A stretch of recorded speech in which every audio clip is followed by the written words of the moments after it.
bonsoir tout le monde, minasan konnichiwa. Et bon, konnichiwa parce que on est dans la soirée. J'espère que vous allez bien et bienvenue dans ce tutoriel des forums. Et aujourd'hui, on va parler de la consommation d'API.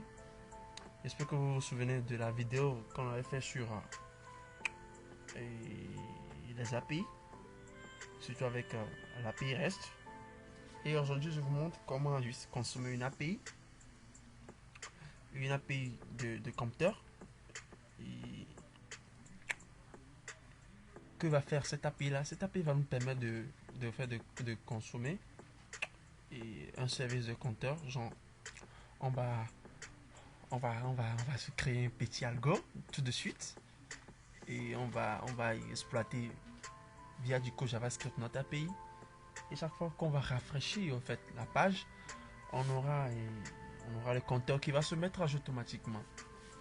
Alors, si vous vous souvenez bien, on va parler comment dire, de l'API, que c'était une prise sur laquelle je peux me brancher pour bénéficier d'un service.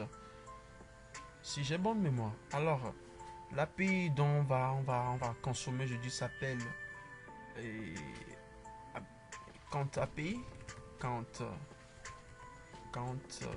instant. Count API.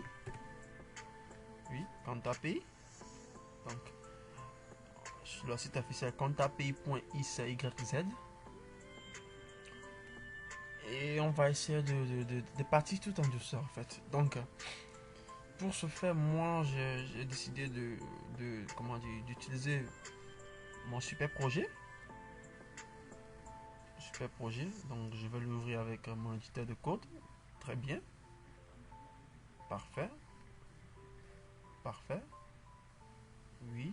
Donc, je vais juste lancer mon live server pour une actualisation en temps réel. Déjà, on va voir ce que ça va donner. On va voir ce que ça va donner. Parfait. Je vais juste faire ça parce que je suis dans une navigation privée. Bon, c'est bon. Parfait. Alors, je suis sur mon super site. Ouais, j'avoue que c'est tellement bon à avouer. Oui, en fait, c'est juste du bootstrap et des cards. Ok, c'est rien de compliqué en fait. Donc, on a juste des liens statiques qui ne font rien. Ok. Alors, l'objectif de cette vidéo va consister en quoi? Va consister à avoir comment dire, un cercle. Et dans ce cercle-là, on aura, à chaque fois que l'utilisateur a rafraîchi la page, on va essayer de faire un système de compteurs. Donc, chaque fois, on aura 1, on aura 2, on aura 3, on aura 4, et ainsi de suite. Alors, pour ce faire, j'ai décidé d'utiliser du JavaScript pour pouvoir consommer le service que nous offre Count API. Alors, on dit this API allow to create simple numeric counters. Donc, c'est un service de compteur d'API, un service de compteur d'API numérique, bien sûr. Donc, ça va nous permettre de créer des compteurs et des restrictions d'opérations, de réinitialiser des valeurs, de reset des values, d'incrémenter bien de décrémenter en fait un compteur. Alors, on vous montre ici un peu l'utilisation de ça. Donc, je peux déjà l'ouvrir. Ici, on peut voir qu'on a la valeur là, on a 22 50 0 967 plutôt. Lorsque je vais l'actualiser, on a maintenant 56. Quand je l'actualise, on a 75. En fait, ça s'incrémente. Mais là, c'est juste un exemple démo. Alors, à ce niveau, on donne un exemple. On dit que div id est égal à visite. Donc, on me demande de créer en fait un id. Donc, on va essayer de récupérer l'id là directement dans notre code JavaScript. Bien sûr, on va le faire tout de suite. Et après, il y a aussi la possibilité de l'installer via npm. Ok. Le dépendance de comment dire, la dépendance de Node.js en fait. npm. Alors, on a aussi du JSON np. On va pas s'intéresser du hr, non, du jQuery aussi. Très intéressant même. Mais c'est pas l'objectif de cette vidéo. L'objectif est de consommer notre API via du code JavaScript. Alors, pour ce faire, qu'est-ce qu'on va faire? L'objectif est de faire d'abord un petit cercle, ouais, si je peux me le permettre.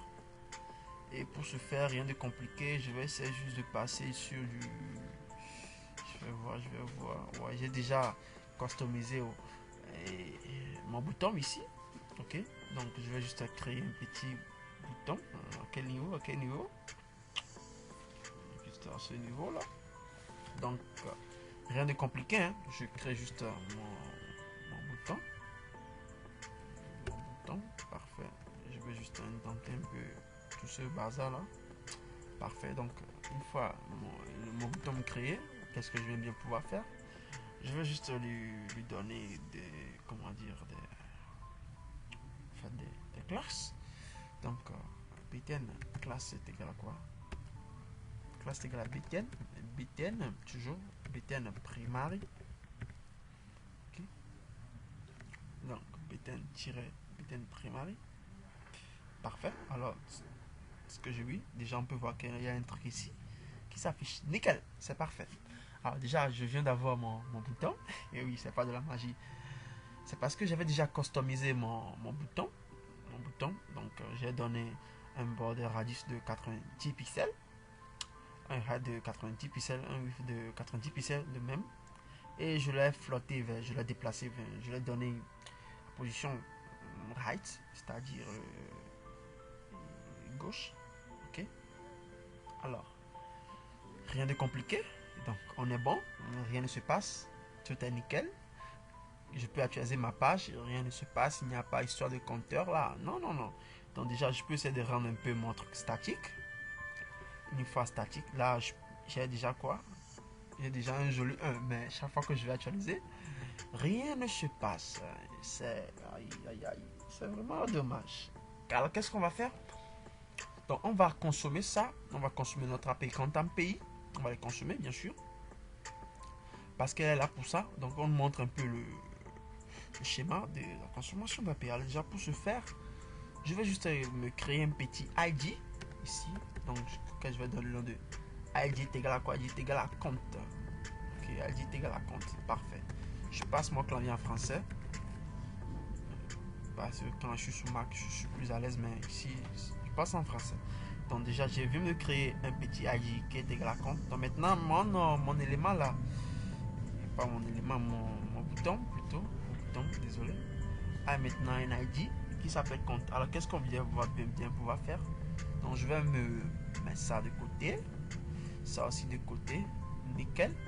Donc je crée là de cette même occasion un fichier compte.js.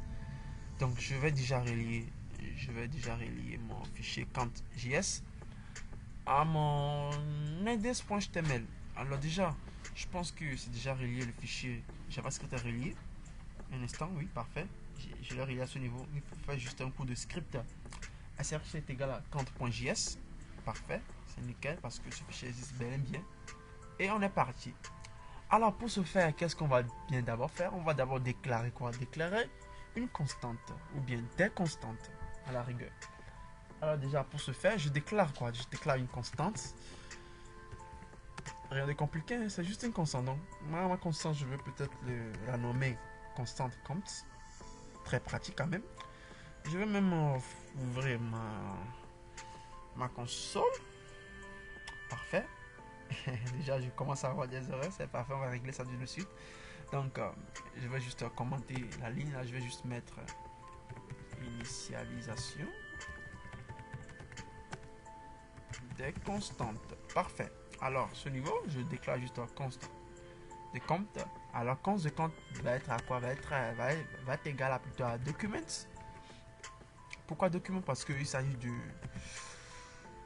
d'un document HTML en fait. Donc on est obligé de récupérer en fait notre div. Alors ça en fait un coup de document get, oui, get element by id. Ok, donc on me sait de dire à JavaScript que je veux récupérer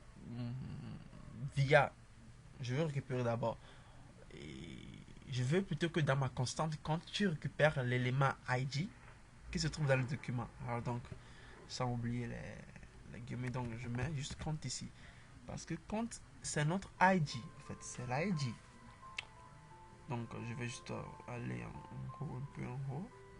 Donc à ce niveau on a quoi? On a ça, ok. On a id est égal à compte. Parfait. Rien, nickel. On a bel et bien récupéré ça.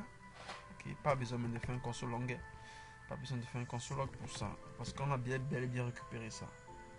Oui, quand même, si je fais un console log de ça, on peut voir que je récupère bien mon bouton. Tout est nickel. Nickel, comme d'habitude. C'est parfait. Alors, je commande ça. Parce que j'ai pas besoin de ça. Alors, maintenant, pour ce faire, je fais juste un const. Je vais déclarer maintenant une autre constante. Cette constante va servir à quoi? Va servir à mettre en fait ma variable à jour. Quelle variable? Ma variable update compta. Update compta. Chaque fois qu'on va actualiser, comme cela, c'est cette variable là qui va fonctionner. Avec une fonction bien sûr. Donc, rien de stressant. Je suis zen. On est zen. On va partir. Donc, update compta. C'est parfait. Alors, est égal à quoi? Est égal à async. Alors, async, c'est quoi? Lors du rechargement de la page, il s'agit en fait d'une fonction synchrone.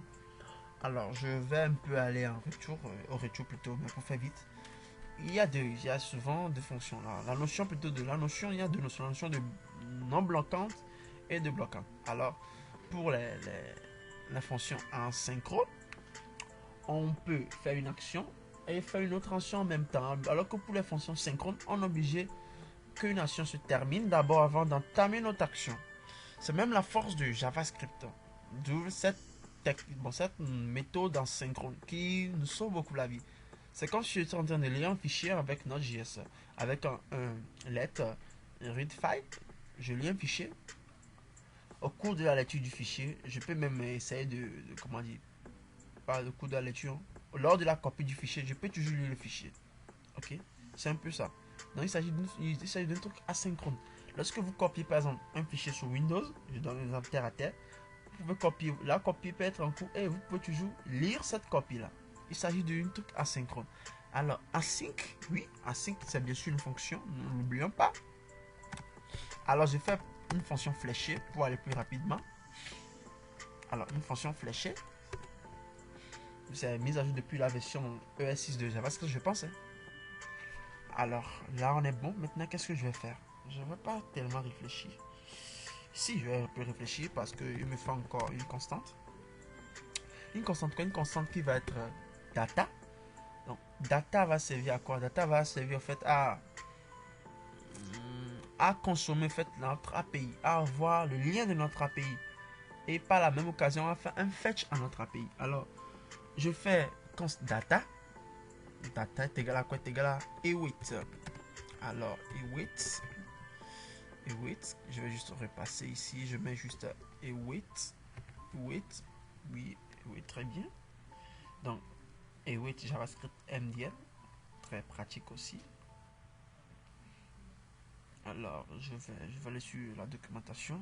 Parce que la documentation, c'est la forme d'un développeur. Je vous jure.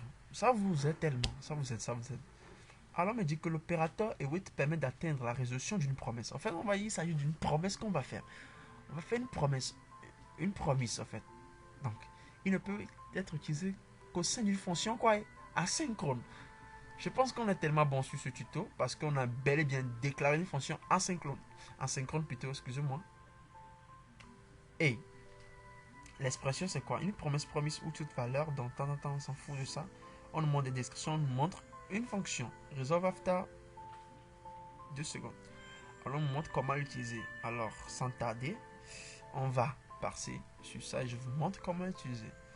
Alors, je pense que je ne suis pas tellement habitué à ça. Alors, c'est bon. Maintenant, qu'est-ce qu'on va faire? On va pouvoir faire. Et oui, maintenant, on va plutôt fetch. Alors, c'est bon. Maintenant, qu'est-ce qu'on va bien pouvoir fetch? On va fetch quoi? Je rappelle que query, c'est pour rechercher. Et fetch, c'est pour... je sais pas, j'ai un peu bien... Attendez. Fetch. Oui. L'API fetch fournit une interface JavaScript. Bien sûr, je vais aller sur ça. Ok. Donc, on me dit que la seule manipulation des parties de la pipeline HTTP, oui, comme des requêtes et des réponses. Oui, méthode globale fetch qui procure un moyen facile et logique de récupérer des ressources à travers le réseau de manière asynchrone. Ah, on est tellement bon. les gars, on y va. Tu as dit comment ça me dérangeait. Donc, on va aller juste récupérer le lien de notre API. Donc, API.compte API. Donc, on va d'abord coller ça ici, doucement. On va rien faire, on va même pas se gêner. Et on est bon. Je vais voir dans mon navigateur. Oui. Rien de grave ne se passe. Ce qui veut dire qu'on est bon. On est bon, les gars. Alors, pour continuer, on va retourner sur la documentation. On me dit quoi? On me dit au fait que pour pouvoir l'utiliser. Ah oui, je trouve ça. Un instant.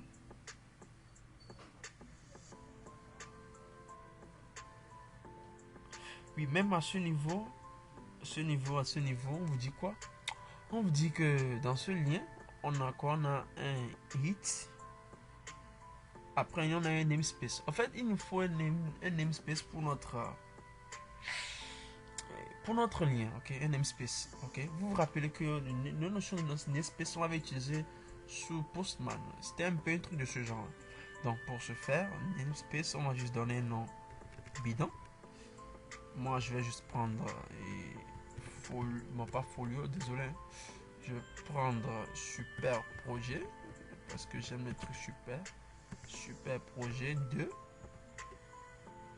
Et on me demande un key, c'est-à-dire une clé. Donc pour la clé, moi je vais juste mettre tuto 0123 124 ans. Moi je suis pas très inspiré ce soir. Alors parfait. Là on est bon, on n'a même pas d'erreur. Ce qui est plutôt cool. Maintenant, qu'est-ce qu'on va bien faire? Déjà, je vais mettre de faire une console log de data. Parce que moi, data, là, je sais pas ce que c'est. On va voir si ça me sort un truc de ce genre. Non, me dit console log de data. Alors, il ne me sent rien. Me dit juste c'est une réponse. Parfait. Une réponse. Ok. Une réponse. Alors, je te crois que c'est une réponse. Maintenant, je vais déclarer encore une constante. Oui, on commence à déclarer des constantes, les gars. Ça devient chiant, je vous jure. Moi-même, ça devient chiant. Mais, allons-y. Alors, une constante de quoi? Donc, on déclare une constante de count. Alors, count va essayer de faire que c'est count qui va, en fait, lire. Qui va lire notre compteur. Ok? Donc, count. Pour ce faire, donc, on fait count et wait. Vous vous souvenez de notre fameuse fonction wait, bien sûr. Count et wait. Là, pour ce faire, je vais juste mettre des espacements pour que le code soit clair. Donc, const et wait. Const count est égal à wait, bien sûr. Donc, et wait de quoi? De data. Alors, donc, on va passer du JSON en fait. Moi, je vais passer du JSON parce que à ce niveau même, c'est du JSON. C'est du JSON. C'est une connotation JavaScript. Alors, on va passer du JSON. Parfait. Je passe du JSON comme d'hab. Donc, la fonction JSON même, c'est une méthode, ok? C'est comme on faisait un parse body. Donc, parfait. Pour l'instant, on n'a pas de promesses. Parfait. Alors, maintenant, si je fais un console de compte, qu'est-ce que ça va me retourner? Je sais pas encore.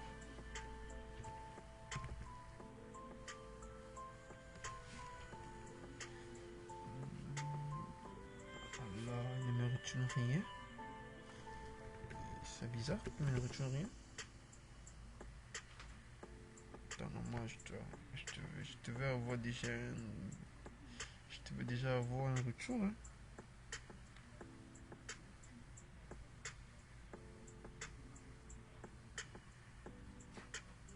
C'est bizarre, j'ai pas de retour. Hein. C'est pas grave.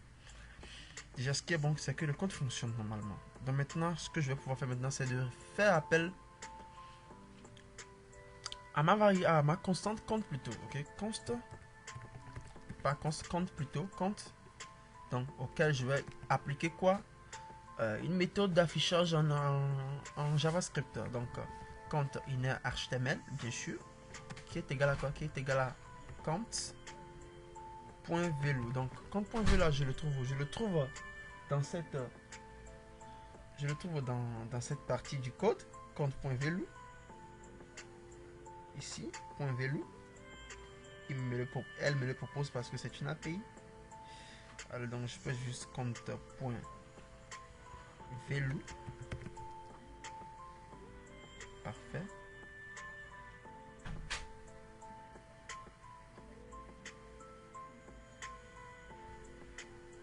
Maintenant, ce qui est bizarre, c'est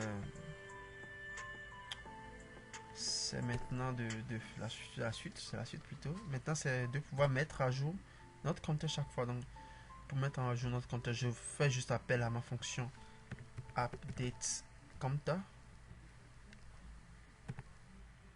et le tout a joué. Alors, les gars, moi, je viens de finir ma partie. Qu'est-ce que j'ai fait à la suite? À ce niveau, j'ai juste fait un compte.innerHTML. C'est une méthode d'affichage en JavaScript. Je vais afficher en fait ce qui va se trouver à ce niveau-là. Ce qui va se trouver entre le bouton. Ok. Donc j'avais mis un comme statique. Je peux enlever ce joli 1 là. Il ne me sert plus à rien. On peut déjà voir que ici il y a des trucs qui se bougent. Oui, je vais revenir tout de suite. Alors déjà à ce niveau, j'ai déjà compte.innerHTML est égal à compte.value. Compte.value va lire, va faire plutôt ce que vous appelez une lecture. Ok. Ah donc déjà à ce niveau, si je fais maintenant mon fameux console log qui ne veut pas fonctionner, putain de merde. Oui, je vois que j'ai toujours, comment dire, j'ai en fait mon bouton. Je récupère mon bouton, très bien mon bouton, c'est parfait. C'est parfait, c'est parfait, c'est parfait. Donc, si je refais ça, que je mets juste ça dedans, je dois pouvoir récupérer quelque chose. Oui, parfait, c'est ce que je voulais en fait. Je voulais le JSON, je l'ai récupéré en fait. Donc à ce niveau, qu'est-ce qu'on a? Je vous agrandisse un peu un instant. Parfait. Alors, on a this value was evaluated open first. Oui, c'est ça, parfaitement. Chaque fois, ça va se mettre à jour. Donc, on a une valeur 10. On a, comment dire, des prototypes. On a un constructeur. Ça ne nous intéresse pas. Je vais vous montrer. Se trouve où? En fait, là, ce sont des méthodes en JavaScript. Ok, ce sont des méthodes en JavaScript. Donc, chaque méthode contient d'autres choses. Alors, on va pas s'intéresser à ça. C'est pas l'objectif de cette vidéo. Ce qui est bon, c'est que notre compteur fonctionne. Et chaque fois, lorsque je vais actualiser ma page, oui, 12, 13, 14, lorsque je visite la page, lorsque je réactualise, en fait, lorsque j'actualise, ça monte 19, 20, 21, 22. Oh, les gars, c'est trop cool. Avec quelques lignes de code en JavaScript, j'ai même pas fait plus de. Si j'enlève mes initialisations là, j'ai même pas fait plus de 10 lignes de code. Ok. Donc, pour faire, je déclare une constante compte. Je récupère en fait mon élément by id. Je récupère mon id via la méthode document.getElementById. Je déclare une constante update compteur qui va mettre à jour mon compteur, qui est bien sûr une fonction. Donc, qui est plutôt une constante auquel je déclare une fonction asynchrone. Après, je déclare une constante data qui est égale à await. Donc, await va prendre fetch plutôt. Ok, la fonction fetch pour lui donner une réponse de la promesse. Alors, je copie, je colle le lien. Je remplace le namespace. Et le key, la clé. Une fois fait, je fais juste une const de compte et wait de ma donnée .json parce que ma donnée c'est sous format JSON. C'est sous format JSON de cette manière-là. Vous pouvez maintenant remarquer que lorsque je copie même ça, le lien là, lorsque je copie le joli lien là, c'est-à-dire le lien de mon API, que je le colle dans mon navigateur, il va me sortir quelque chose. Regardez, j'ai 23. On est à combien? On a un V2 ici. Lorsque je réactualise, je suis en 24. Lorsque je réactualise, je suis maintenant en 25 parce que ça s'actualise automatiquement. Alors les gars, c'est un peu ça. Sinon, rien de compliqué. Et après, je fais juste const.innerHTML égal à compte.value. Puis après, je mets à jour ma fonction. Update compta. Ok, je mets à jour cette fonction là. Ou bien, oui, j'appelle cette fonction plutôt pour qu'elle vienne travailler. Chaque fois, je l'appelle. Chaque fois, je l'appelle. Chaque fois que ça va tourner. Parce qu'en fait, c'est du conséquent. Lors de l'actualisation de la page, ça va venir. Ça va venir. Ça va venir. Puis, ça va travailler. Alors, c'est un peu ça. J'espère que cette vidéo vous a plu. Si c'est le cas, n'hésitez pas à lâcher des pouces bleus. N'hésitez pas vraiment à lâcher des pouces bleus. Et à aimer cette vidéo toujours. Alors, on se retrouve pour la prochaine fois. Ciao.